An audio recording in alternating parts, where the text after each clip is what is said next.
Hello, this is another video. It's a tell a friend video, tough, and it is a very down-to-earth, practical, uh, everyday's life video. It is friendship in the times of the Corona terror, and that goes a little bit also into 1933 and the following years, where families split up, where brothers, killed each other and so on. And there was one a communist and the other one was a national socialist, and they did not talk to each other.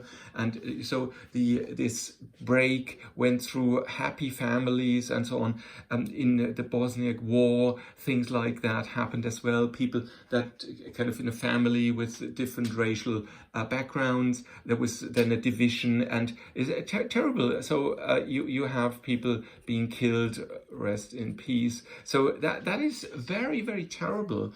So this is really, really bad.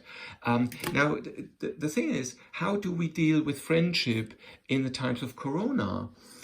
Because what happens to the brain is that if you are in time of peace, so this is, as always, this is the reptile brain, this is the limbic system, and this is the intellect. So in times of peace, I draw that with, like, in times of peace, if there is peace, then the reptile brain is all relaxed and it says everything's fine, so I'm off, I snooze. No? I put a bed here, and the reptile brain is lying down and says, hey, taking a sun bath, fine. And so the limbic system and the intellect, they can actually interchange information. Oh, I want to play with friends, I want to achieve this, I want to go on holidays, I want to be friends with those.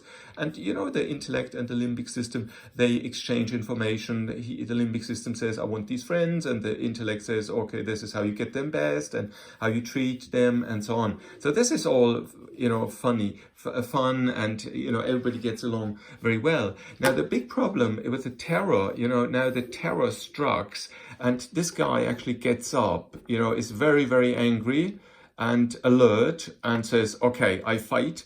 The reptile brain comes out, and then what happens is it says, okay, stop this.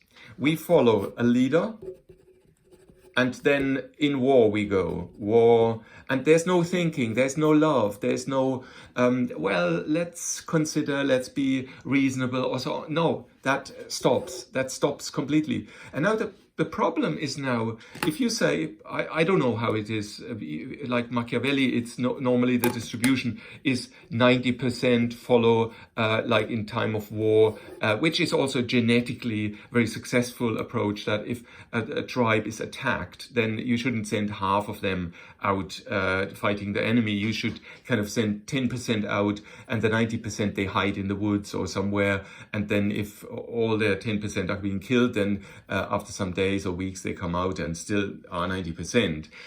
So this is kind of a very successful principle from nature, which is our genetic programming of the reptile brain. So that means, okay, then take the 90-10. So now the thing is, which leads me to exactly what I was thinking about. So there is no problem between the 90%. So these 90%, they are all fine, they are all in fear, and so they have all the same opinion. We follow the leader, and we all agree. So they are all happy bunch, no? And then these 10%, I also draw them in black. These guys, that much less, but they all, agree amongst each other, say happy. But here, there's, unluckily, these ones are not happy, so they fight.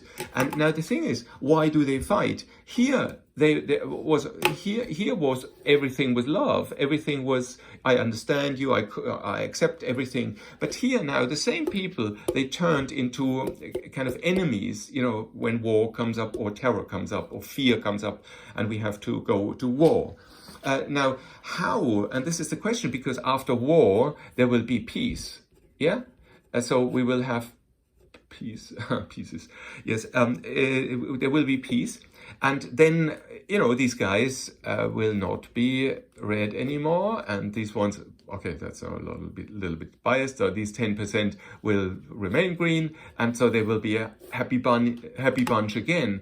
Is that true? So that is the question I pose, because if you for, I don't know, 1 to 12 months or longer, you know, in the Second World War, that was maybe 1 to 12 years, you know, so, sorry, years. So 1 to 12 years or even longer that they hated each other. And then how do you get together again? So there will be, you know, it will leave a lot of really bad feelings and bad, I don't know how that, so it's not good for for society. And maybe these wounds here, they will only be healed when a new generation comes up, a completely new generation. So that takes like 30 or more years, 30 plus years. And that is terrible. That is terrible. So that actually scares me a little bit. Kind of from this picture here, what can we do? Now, obviously, there's a lot with forgiving, and we try to forgive each other and so on. But you might remember that once there is again, you know, when there's again war or terror and fear, then this division will be again like this. I don't know whether it will be the same people, so maybe they exchange, but I think I tend rather to say that it's always the same 90% and always the same 10%. But I might be wrong here. From genetics, it might be true also, because we know that the brain can change and the brain changes over time. And so if you have responsibility and you have the right condition, then maybe somebody from here, because if all these will be killed in a dispute, then from these 90%, there will be eventually, after some years, there will emerge another 10% group that would then have that behavior. And that is how the genetics and epigenetics work. Okay, I hope it was interesting for you, and comments are most welcome. I love this type of discussion, so I'll be very responsive to your comments. Thank you very much. Bye-bye.